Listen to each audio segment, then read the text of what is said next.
Всем привет из Вьетнама, меня зовут Илья, а это Тили.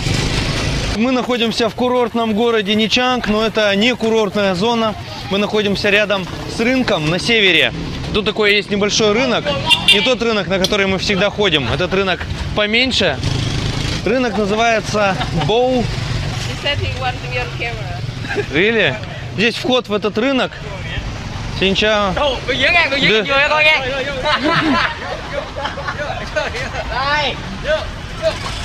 О, здесь продают парень кокосики и хочет нам показать, как это делается. Берется вот такой кокос зеленый. Ну, они все зеленые, просто у них такая оболочка зеленая, а потом разделывается вот так ловко. Это небольшой кокос, кстати. Такие кокосы маленькие, они более сладкие, в них меньше водички кокосовой, но зато в них больше сладости вкусной. Вот. Если хотите напиться, то лучше брать большой кокос, а если хотите более вкусный и сладкий взять, то тогда берите вот маленький. Вот как-то так. Small more sweet, yeah? Вот так вот надкалывается. Тили взяла. Всего лишь 10 тысяч донгов за кокос. Вот. Ну, потом его выбрасываешь, но можно и ложкой еще и сам кокос выковырить здесь, покушать в качестве десерта. Давайте попробуем, так ли это, как я сказал. Да, именно так. Как раз маленький, сладкий. Мы сейчас находимся на улице, в которой я показывал завтраки, вьетнамские блинчики. Кто не видел это видео, смотрите в правом верхнем углу, переходите на это видео по подсказке. И смотрите, а потом можете вернуться к этому видео и продолжить просмотр. Там показывали вот здесь, как готовят особые такие блинчики. Ну, там разные виды. Видео было такое про вьетнамские завтраки именно. Сейчас тоже очень рано, ну как очень, уже не так сильно рано, 9 часов утра сейчас. И мы сегодня решили показать еще одно блюдо, которое готовят тоже на завтрак именно. В прошлый раз, когда мы снимали это видео про вьетнамские блинчики, это местечко было закрыто, поэтому мы его не показали.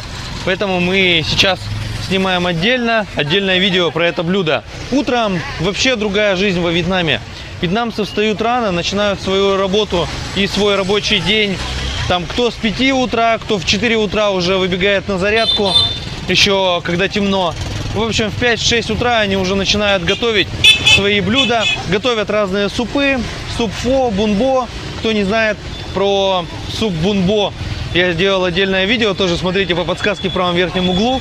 Этот суп, на мой взгляд, гораздо лучше, чем самый популярный известный суп фо. Ну а сейчас мы покажем интересное такое блюдо, которое называется чао лон. Это такая вьетнамская каша, необычное тоже блюдо, как Тили говорит. Я ни разу этого не пробовал, даже не видел, что такое продавали и где это готовят. Вот Тили мне уже давно говорила, что очень много дней хочет попробовать. Недавно мы приходили, было закрыто тоже, то есть мы даже не с первого раза попали.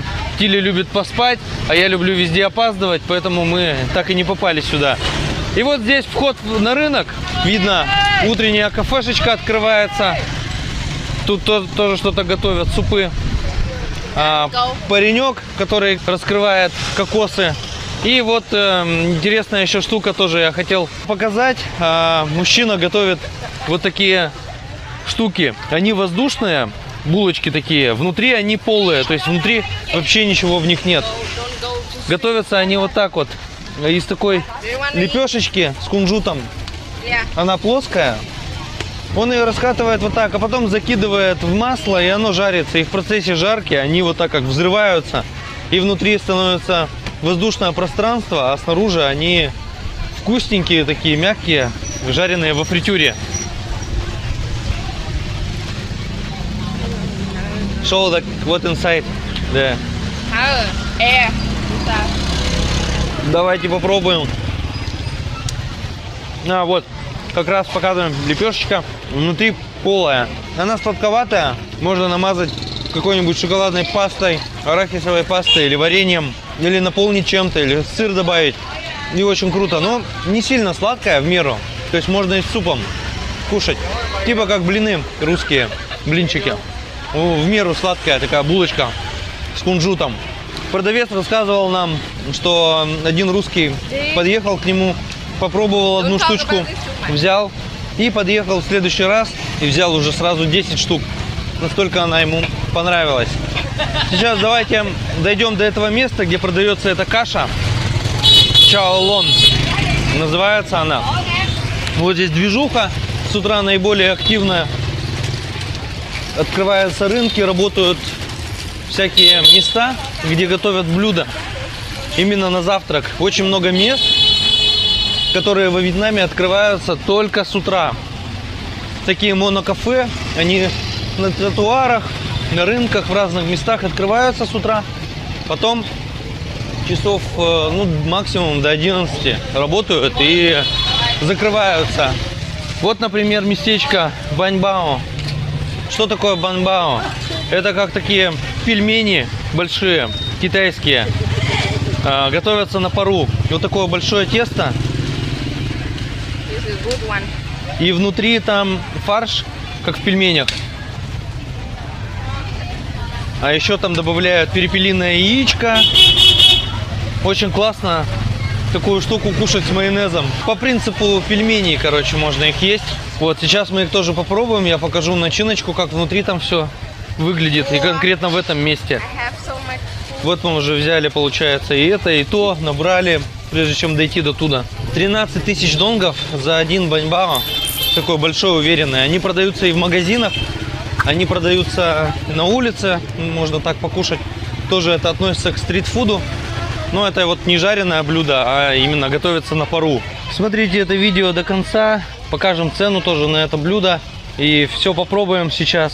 Ссылки на все локации и места я оставляю в описании под видео. Поэтому можете заходить. Если место есть на карте, то я ссылочку сразу же оставляю. И вот тут рядом с овощами при входе в какое-то здание расположено вот это место. Здесь же они готовят супы.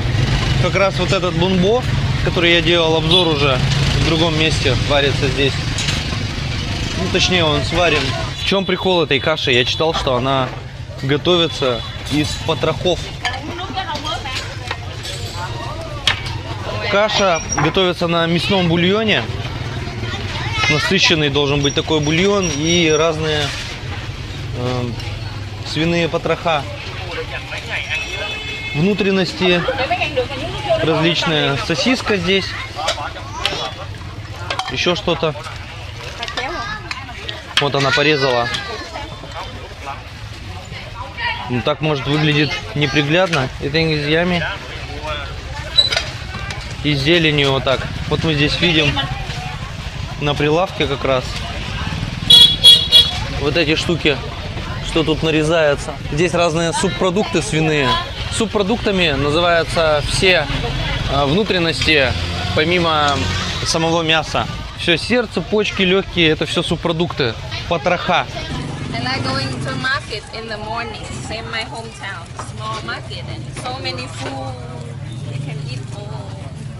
Ну давайте попробуем, что тут за такая каша волшебная, которая Тилли хочет уже давно поесть и никак не получается. That looks a bit disgusting. No? Давайте попробуем сначала бульончик. Чистый бульон, мясной, вкусный насыщенный бульон. Прикольно. Ну вот с этим соусом. Это соус сладкий и острый одновременно. Sausage with from products inside, yeah? And what is it? This stomach? Yeah. Liver. Need to put these leaves inside. Как обычно, листочки подаются, бобовые росточки. Я это дело тоже люблю. Ну, добавим их, наверное, отдельно. Я хочу попробовать все по отдельности. Что за сосиска здесь такая? Такой фарш из внутренностей. Неплохо. Это, скорее всего, кусочек почки, кружочек почки. Да, на вкус, как почки тоже. Что еще здесь? А, это хрящ. Тоже порезанный хрящ с мясом. Ну, такой мясная свиная каша. Называется чаолон. So you don't like it, yeah? I like. Это даже скорее как не каша, а суп рисовый такой. А вот еще большие куски печени. свиной. You're gonna make it home? No, I have to buy and clean all of this. Very difficult. В общем, самого мяса здесь нету, только субпродукты. Сейчас мы тогда поедим, а после этого покажем, как внутри баньбао вот этот выглядит. Какая там начиночка. If you ever want to go eat this dish, here's the best place in town. Bowl Market, okay? Вот мы сидим, а рядом идет мужичок и поет караоке. Идет прям с колонкой, микрофон. Некоторые поют, чтобы предложить услуги этой колоночки с микрофоном.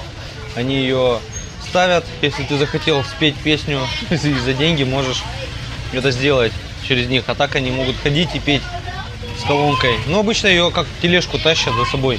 Могут на пляж прийти люди вот так вот. И кто сидит на пляже, могут заказать песню, чтобы спеть. In North Vietnam, there's many food more delicious food. And we will go to the north to Rikosu Neho. Тут бумажка приклеивается все время, и можно случайно с этой бумажкой поесть. Поэтому ее нужно аккуратненько отдирать. Вот это такой единственный минус в этом блюде.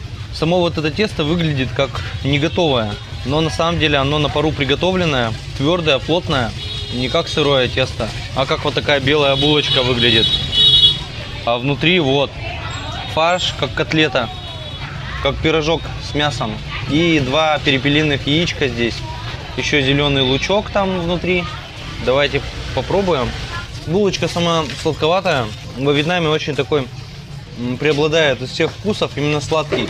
То есть они сушеное мясо делают сладко-острым. В любые супы, в любую еду добавляют сахара достаточно. Поэтому практически все у них такое сладковатое. Сама булочка это очень мягкая. Фарш тоже такой свеженький. Ну и яички. Но главное, что на пару оно более полезно, чем если бы жареное было. Вот Келли как раз ковыряет кокос. Обычно это делаю я, а не она. You want more? Full ready. I'm full, yeah. Кстати, вот эти булочки с кунжутом, их лучше есть свежие сразу. Когда они остынут, немножко полежат, становятся такие более плотные, холодные, не такие уже классные, как они изначально приготовлены. Так что их надо есть сразу же. Поэтому уличная еда, она вот так и делается, что надо сразу есть. А вот эти банбао можно и разогреть снова на пару. Я думаю, что при желании можно и пожарить даже, но мы ни разу не пробовали жареные.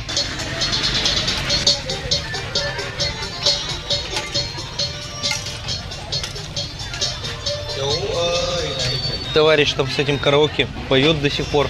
Тем временем вышло солнышко. Такое часто бывает, когда утром пасмурно, а потом становится лучше погодка. Итак, с нас взяли всего лишь 20 тысяч донгов за порцию. Совсем недорого.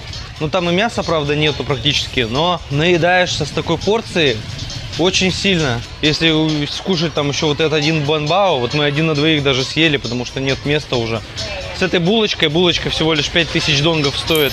И 1 банбао 13. Ну вот примерно за 40 тысяч донгов можно наесться, на весь день быть сытым.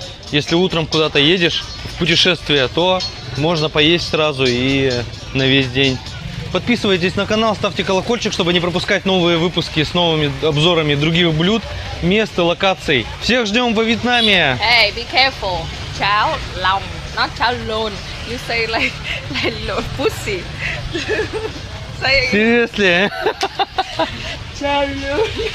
Yeah. Like Polish. Yeah. Chao long. Лам? Yeah. Лам. Вот в чем прикол. Самое-то главное, что надо еще правильно говорить. Вот Тилли сейчас объяснила. То есть оно пишет это long.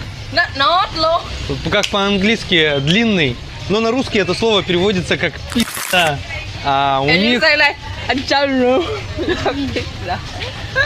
Да, поэтому будьте аккуратны. Говорите всегда чао лам. Я потому что прочитал, так и вот сразу изначально и сказал тоже неправильно. Так что имейте в виду, не перепутайте. И говорите правильно. И подписывайтесь. И смотрите другие видео по ссылкам из закрепленного комментария к этому видео.